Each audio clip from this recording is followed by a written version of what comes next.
I ran the factory floor for 22 years without a single major accident. You know what my reward was? A cardboard box for my things. My name is Kenny Harmon, 59 years old, lead foreman at Western Plains Manufacturing in Tulsa, Oklahoma. We made industrial valves and pressure equipment for oil refineries, precision work where mistakes could cost lives down the line. That Monday morning, Patricia from Human Resources called me into the conference room. Leonard Wright, the new operations director who'd been with us all of 4 months, sat there with a spreadsheet. Clean hands, pressed shirt. Guy had never set foot on my floor except for the mandated safety tour. "Kenny, we're implementing some operational changes," Patricia said, sliding a folder across the table. "The company is streamlining supervisory positions." Leonard nodded along. "Market pressures, competitive restructuring." I opened the folder. Severance package. 2 weeks to train my replacement. Half my pension would vest immediately, the other half would come in monthly payments. The company logo at the top of the page looked different. They'd changed it last year without telling any of us on the floor. "Your replacement starts tomorrow," Patricia added, like she was telling me the cafeteria was serving chicken. Jason Weber. He's got a business degree from Oklahoma State. Very promising. I closed the folder and looked at the wood grain in the table. 22 years. No major accidents. 346 employees had gone home safe under my watch, day after day. I'd built the safety protocols they still used, implemented the maintenance schedules they followed, trained every foreman and lead tech on that floor. "I understand," I said. Leonard looked relieved. Patricia's smile barely reached her eyes. That night, I drove home the long way, past the riverfront where the old refineries used to stand. My father had worked there before the companies moved south. He'd always told me, "Kenny, a man's value is in what he builds, not what he says." I'd built something at Western Plains, a system, a culture, a record. And now I had 2 weeks to hand it over to a kid who wouldn't understand what he was dismantling. When I got home, I called my old buddy Frank, who'd retired last year. "They're letting me go," I told him. "Bastards," he said. "You gonna raise hell?" "No," I said. "But they'll realize soon enough. Some knowledge doesn't transfer in 2 weeks." I hung up and looked at my work boots by the door. 22 years of factory floor grime that never quite washed out. They had no idea what they were losing. I started at Western Plains when my son Ethan was just a year old. Jennifer and I had been married 4 years, and that job meant stability, health insurance, a future.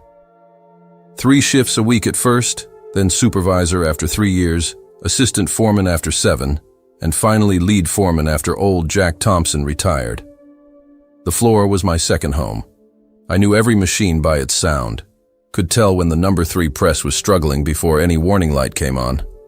I could spot a safety risk from across the room, smell when the hydraulic fluid needed changing, feel when the ambient temperature was off by 2 degrees. Jennifer used to say I cared more about that factory than our own house. Maybe she was right. After she left 10 years ago, taking Ethan with her to Colorado, I poured everything into the job. Holidays, weekends, storm days when half the crew couldn't make it in. The company changed hands twice during my time. First was Midwest Industrial Group in 2011. They kept most things the same. Then Axiom Partners bought us in 2020, private equity guys with algorithms and efficiency metrics. They started trimming excess capacity immediately. I noticed the changes slowly. Maintenance budget cuts, cheaper parts suppliers, longer intervals between machine servicing. They replaced 3 of my best mechanics with contract workers, reduced inventory of replacement parts, started pushing production quotas higher every quarter. 6 months ago, Leonard Wright arrived with his MBA and his spreadsheets. He called a floor meeting his first week. "We're implementing new performance tracking across all departments," he announced. "Data-driven decision-making is the future of manufacturing." After the meeting, my lead machinist Diego pulled me aside. "Kenny, this guy's going to be trouble." He asked me if we could modify the safety lockout procedure to save time.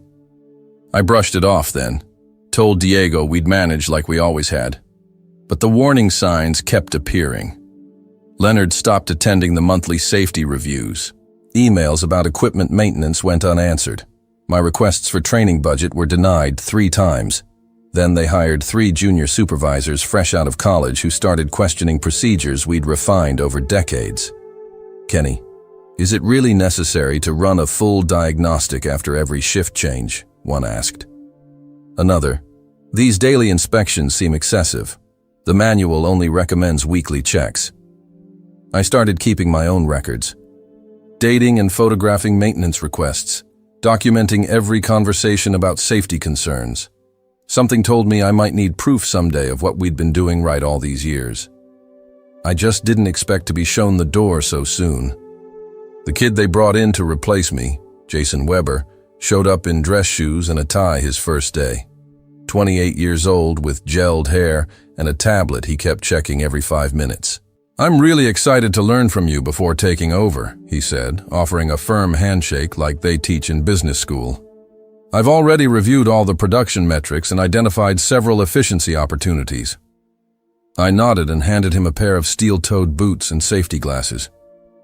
Floor tour first, metrics later. For 2 weeks, I walked Jason through everything. Showed him the maintenance schedules, the safety protocols, the personnel files. Introduced him to every shift supervisor and lead operator.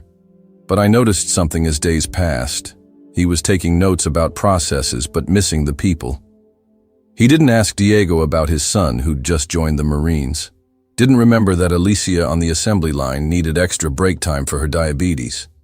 Didn't understand that you had to sweet talk the number 2 milling machine on cold mornings. On my last Thursday, I overheard him talking to Leonard in the break room.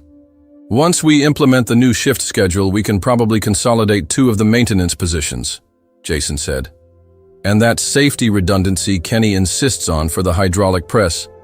The manual doesn't require those extra checks." Leonard nodded, pleased. Exactly the fresh perspective we needed. They didn't see me standing there. I walked away quietly, something cold settling in my stomach. These weren't just changes to save money. They were dismantling safeguards I'd built over decades, protections that kept people from losing fingers, arms, or worse.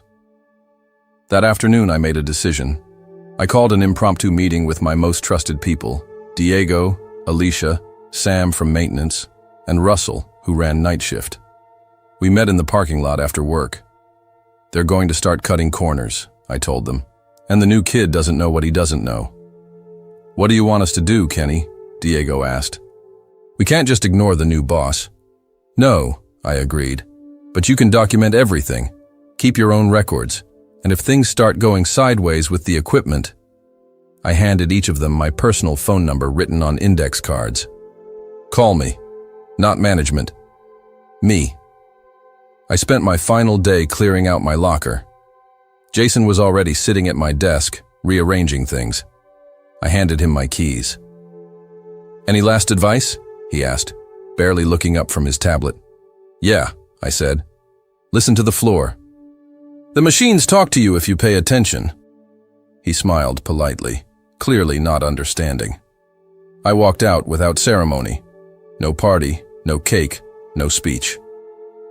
22 years ended with a handshake from Patricia in Human Resources and a parking lot exit badge that deactivated as soon as I drove away. But I wasn't done with Western Plains. Not really. I was just waiting. 3 weeks after I left, Diego called me. "They're changing the maintenance schedule on the hydraulic presses," he said, voice low like he was hiding in the supply closet. "Pushing it from weekly to bi-weekly inspections." "Document it," I said. "Note any pressure changes, any leaks, any unusual sounds." 2 days later, Sam from maintenance called. They denied my parts order for the backup generator, said we can wait until the quarterly inventory. I kept a log of every call, every change, every corner cut. At 4 weeks, I decided to reach out formally. I wrote an email to Leonard and Patricia, professional and to the point. "I've heard some concerning reports about changes to safety and maintenance protocols. Having overseen these systems for over 2 decades, I'd be happy to consult regarding the potential risks these modifications might introduce. Patricia replied within the hour. Thank you for your concern, Kenny. The transition has been smooth, and Jason has implemented several efficiency improvements already. We'll certainly reach out if we need your insight. Corporate speak for stay away. At 6 weeks, the first accident happened. Minor, a belt slipped on the number 3 press, causing a 2-hour shutdown. No one hurt. Then a small hydraulic leak in week 7. Then 3 separate electrical issues in week 8. Russell called me after each incident. The new guy's blaming the equipment, Kenny. Says it's all outdated and poorly maintained. My blood boiled. That equipment had run flawlessly under proper care. By week 10, I couldn't stand it anymore. I drove to the plant during lunch break and waited in the parking lot. When Diego came out, I waved him over to my truck. How bad is it really? I asked. Diego looked around before answering. Bad. Production's down 15%. They fired Sam last week, said he was resistant to change. And Jason's got his college buddy running maintenance now. Guy couldn't tell a torque wrench from a screwdriver. Anyone been hurt? That was my biggest fear. Not yet, but Russell almost lost a hand when a safety switch failed on the cutting line. Jason wrote it up as operator error. I made a decision then. I knew people at the State Industrial Safety Board. One call could trigger an inspection. The next morning, I made that call. Explained my concerns, my history with the plant, the specific changes that worried me. The inspector, a woman named Helen Barnes, took detailed notes. We'll conduct an unannounced inspection within the next 2 weeks, she assured me. I felt satisfied. The system would correct itself. 3 days later, Diego called again, panic in his voice. They know, Kenny. Someone told management you were behind the inspection request. Leonard's going nuclear. My stomach dropped. What's happening? They've got us working overtime cleaning everything up, falsifying maintenance logs. The production lines shut down so they can fix all the problems before the inspection. Then came the legal letter, hand-delivered to my house by courier. Western Plains Manufacturing was accusing me of malicious interference with business operations and violation of non-disclosure agreements. They threatened a lawsuit if I continued spreading false information about company practices. I called my lawyer, Bill Henderson. He reviewed the letter and sighed. They're bluffing about the NDA violations. You haven't shared any proprietary information. But they could make your life difficult with legal fees alone. Can they stop the inspection? I asked. No. Once the safety board decides to inspect, it happens. But Kenny, be careful. These corporate types play dirty when cornered. I hung up, anger mixing with anxiety. They were trying to intimidate me into silence while hurriedly fixing the very problems I'd highlighted. But what would happen after the inspection passed? They'd go right back to cutting corners, only more carefully next time. I needed more than one inspection. I needed evidence of systemic negligence. The inspection came and went. Western Plains passed. Barely. Helen Barnes called me afterward. They fixed the immediate safety issues, she said. But I noted several concerns in my report. Their maintenance documentation was inconsistent. Several employees seemed rehearsed in their responses. Will there be penalties? I asked. Minor ones, not enough to change behavior long term. I thanked her and hung up, frustrated but not surprised. Companies like Western Plains knew how to navigate these situations. Fix the visible problems, pay the small fines, return to business as usual. That weekend, my doorbell rang. It was Russell, looking nervous on my front porch. Sorry to bother you at home, Kenny. I needed to show you something away from the plant. He handed me a thumb drive. What's this? I asked. Maintenance logs. The real ones and the ones they created for the inspection. Plus emails between Leonard and corporate about the cost savings initiative. They've been planning these cuts for a year, before you were even let go. They needed someone who wouldn't push back like you did. I invited Russell in, and we spent hours going through the files. The picture that emerged was worse than I'd imagined. This wasn't just about replacing an expensive veteran with a cheaper junior manager. Western Plains was implementing a company-wide strategy of deliberate underinvestment in safety and maintenance, offsetting the increased risk of accidents against projected quarterly savings. One email from an Axiom Partners executive was particularly chilling. Insurance covers accidents. Missed earnings targets cost us investors. They were gambling with people's lives, my people, the ones I'd protected for 22 years. There's more, Russell said, pointing to another folder. Jason knows the equipment is failing. Look at these maintenance requests he's denied. The list was staggering. Critical safety components, backup systems, preventive replacements, all declined with the same note. Defer to next quarter per budget constraints. Why are you showing me this, Russell? I asked. This could cost you your job. Russell's expression hardened. Alicia's nephew got hurt yesterday. Press guard failed. The one Jason said wasn't critical to replace. Kid's 19, lost 2 fingers. They're calling it operator error, making him sign papers while he was still on pain meds. My hands clenched involuntarily. They can't do that. They are doing it, Russell said, and it's only a matter of time before something worse happens. After Russell left, I sat in my kitchen for hours, the evidence spread across my table. I was torn between fury and responsibility. These weren't just statistics on a spreadsheet. These were lives, people I'd worked alongside for decades, families I knew. I picked up my phone to call the safety board again, then stopped. Another inspection wouldn't be enough. Western Plains would clean up temporarily, pay another fine, continue the cycle. No, this required a different approach. I called Diego, then Alicia, then 6 other trusted veterans from the floor. We arranged to meet at Frank's house the next day, neutral territory. When everyone arrived, I laid out what I'd learned, showed them the evidence Russell had provided.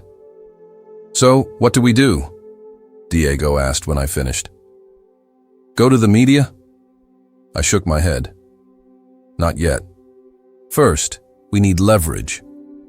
What kind of leverage? Alicia asked. The kind that hits their bottom line, I said.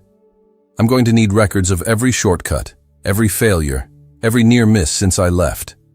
Documented, dated, photographed if possible. They'll fire anyone they catch collecting that information, Frank pointed out. I know, I said. That's why we need to be smart about this, and patient. I looked around at these people, skilled workers who deserved better than being treated as disposable parts in a corporate machine. Give me 2 weeks, I said, and whatever you do, keep your eyes open and stay safe. For the next 2 weeks, I became a ghost at Western Plains. I never set foot on the property, but my presence was felt. Diego and the others fed me information daily, shift reports, equipment failures, safety incidents. I compiled everything meticulously, building a case that couldn't be dismissed. Meanwhile, I made 3 key moves. First, I reached out to George Lawson, a former client who now worked for Western Plains' biggest customer, Meridian Energy Solutions. We met for coffee at a diner 20 miles from the plant. Kenny, good to see you, George said, shaking my hand. Been wondering where you disappeared to. Forced retirement, I said, but that's not why I asked to meet. I showed him photos of defective pressure valves that had shipped from Western Plains in the past month, valves that would be installed in Meridian systems. These passed inspection? George asked, frowning. The new inspection process, yes. The corner cutting has consequences, George. I couldn't live with myself if something failed at one of your facilities. George studied the photos carefully. This is serious, Kenny. We've got 30-year relationships with our suppliers, but safety comes first. All I'm asking is that Meridian conducts its own quality audit. See for yourself. My second move was contacting Helen Barnes again at the safety board. This time, instead of general concerns, I provided specific documented violations, complete with dates, times, and photographic evidence. This is much more substantial than before, Helen said. "I'll need to bring my supervisor in on this." "I understand," I told her. "Just please keep my name out of it for now." The third move was the riskiest. I reached out to Jason Weber directly, asked him to meet me for lunch away from the plant. To my surprise, he agreed. He looked tired when he showed up at the restaurant, dark circles under his eyes, his collar slightly askew. "I appreciate you meeting me," I said after we ordered. "How's the floor running?" Jason ran a hand through his hair. "Honestly, it's a mess. Equipment failing left and right, corporates breathing down my neck about production targets, but I can't make quota with half the line breaking down every other day." "They didn't tell you what you were walking into, did they?" "They said the operation needed modernizing, that you were resistant to change, but every time I try to fix something, 3 more problems pop up." I nodded. "That's because they dismantled a system that worked. Those maintenance schedules you scrapped? They weren't excessive. They were necessary. Leonard says the budget can't support that level of maintenance. And how's the budget looking with production down and quality issues rising?" Jason's silence was answer enough. "Listen," I said, "I didn't ask you here to gloat. I asked because in about 2 weeks, several things are going to happen. Meridian Energy is going to demand a quality audit. The safety board is going to conduct another surprise inspection, and the evidence of systematic safety violations is going to land on several desks, including corporate headquarters." Jason paled. "Are you threatening me?" "No, I'm giving you a choice. You can be the fall guy when this all comes crashing down, the inexperienced manager who couldn't handle the job, or you can get ahead of it." "How?" "By documenting everything Leonard and corporate have pushed on you. Every maintenance request you submitted that was denied. Every safety concern that was dismissed." Jason stared at his untouched food. "They'll fire me." "Maybe. But you'd be doing the right thing, and you wouldn't have a preventable death on your conscience." I left Jason with my card. "Think about it. You've got 1 week." 3 days later, he texted me, "I'm in. What do you need from me?" The pieces were falling into place. Now we just needed one final push, a situation that would force Western Plains to face the consequences of their choices. As if on cue, the #1 hydraulic press, the heart of the production line, catastrophically failed the next day. No injuries, thankfully, but production ground to a halt. The crisis point had arrived. My phone rang at 6:15 a.m. It was Leonard Wright himself. "Kenny," he said, strain evident in his voice. "We have a situation at the plant." "So I've heard," I replied calmly. The shutdown had been all over the plant group chat by midnight. "Look, I'll be direct. We need your expertise. The main press is down, production's halted, and we have orders backing up. Our maintenance team can't identify the problem." "That's because you fired Sam, who maintained that press for 15 years, I pointed out. Leonard's sigh was heavy. "Can we set aside the past for now? The company is willing to bring you in as a consultant to get us operational again." "I'm listening." $300 per hour, cash. No questions asked about how you fix it. We just need it running by end of week. I almost laughed. They thought this was about money. "I'll be there in an hour," I said. "But I have conditions.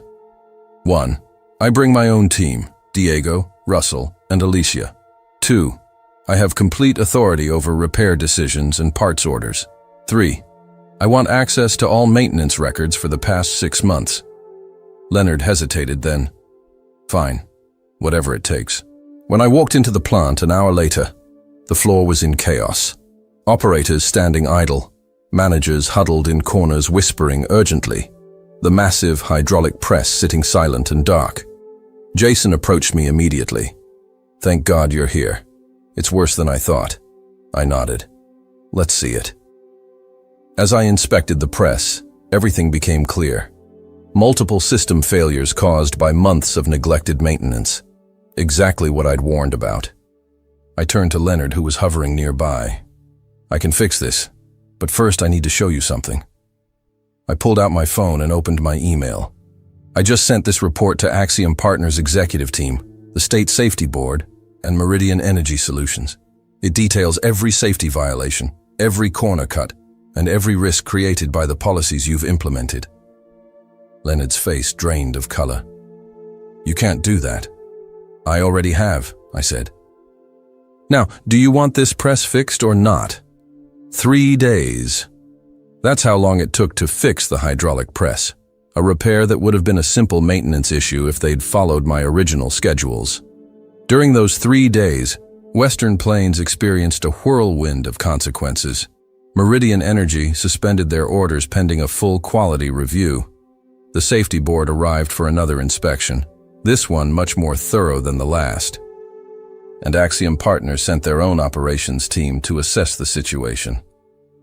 By day 3, Leonard was gone, reassigned to corporate headquarters. Jason remained, but in a reduced role, reporting to a new operations director who'd been dispatched from the parent company. That new director, Thomas Whitfield, called me into the office after we got the press running again. "Impressive work," he said. "The corporate team has reviewed your documentation. Very thorough." I waited, saying nothing. "We're implementing a complete overhaul of maintenance and safety protocols at all our facilities," Thomas continued, "and we'd like to offer you a position, Director of Manufacturing Operations for Western Plains." I considered the offer. "At what salary?" Thomas named a figure 30% higher than I'd been making before. "And complete autonomy over maintenance schedules and safety procedures?" "Within budget constraints, yes." I shook my head. "That's the problem. Safety can't be budgeted quarter by quarter." I stood to leave, then paused. "I'll consult. 3 days a week, my hourly rate. I'll help you rebuild the systems I created, train your people properly, and get production back to where it should be. But I won't be an employee again." Thomas considered this, then nodded. "Acceptable." I didn't go back for the title or the money. I went back for Diego and Alicia and Russell and all the others who deserve to work in a safe environment. I went back to rebuild what I'd spent 22 years creating. When I walked onto the floor the next Monday, the machines were already humming more smoothly. They knew their old caretaker had returned.